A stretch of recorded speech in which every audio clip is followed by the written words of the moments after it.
гови саркаш судхул ба писарбачаҳо тан намедиҳад ва аз онҳо наметарсад. бакбердӣ ҳам шояд ба ҳамин хотир нигоҳубини govро дӯст намедорад. мехоҳад бештар ба мурғон нигоҳубин кунад, чунки онҳо паррандаҳои аҳланд. мурғҳоро сер кардан осонтар аст. гов метавонад шох занад. ман аз ӯ метарсам. бакбердӣ аз ҳоло медонад ки кишоварз мешавад.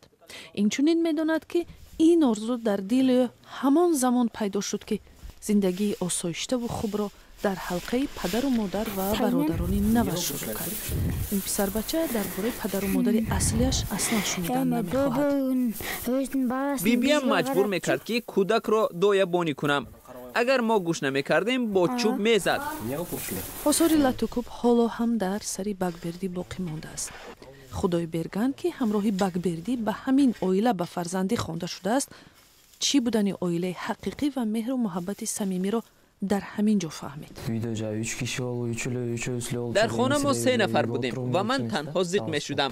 бештари вақт ба назди хешовандонам мерафтам.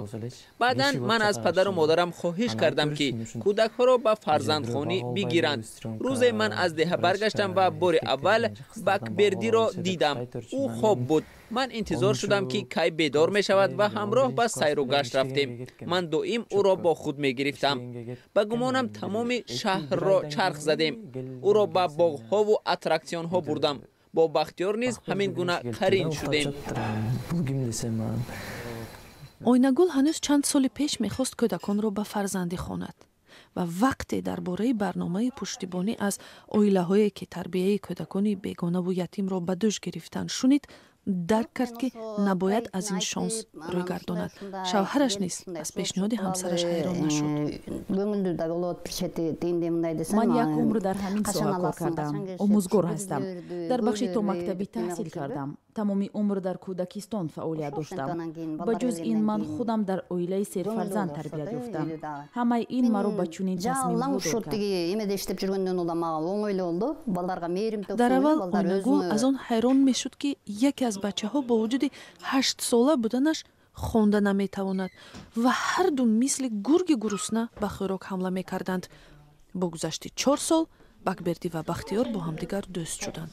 ба хотири ҳимоят аз оилаҳои саробони ятимон давлат ба ҳар як тифл моҳе 6000 сом ё баробар бо наздики $100 амрикоӣ пул медиҳад.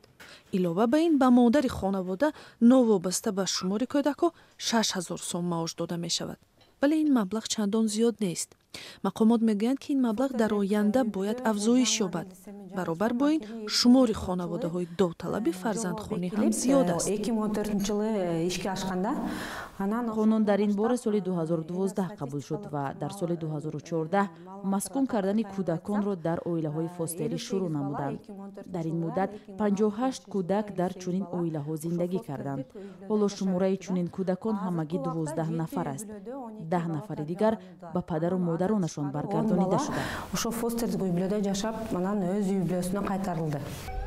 кӯдаконро ба оилаҳои аслашон кормандони бахши иҷтимоӣ бармегардонанд ба шарте ки шароити зиндагии волидони аслӣ беҳтар шуда бошад ва ё нафаре аз пайвандон бихоҳад кӯдакро бозпас бигирад.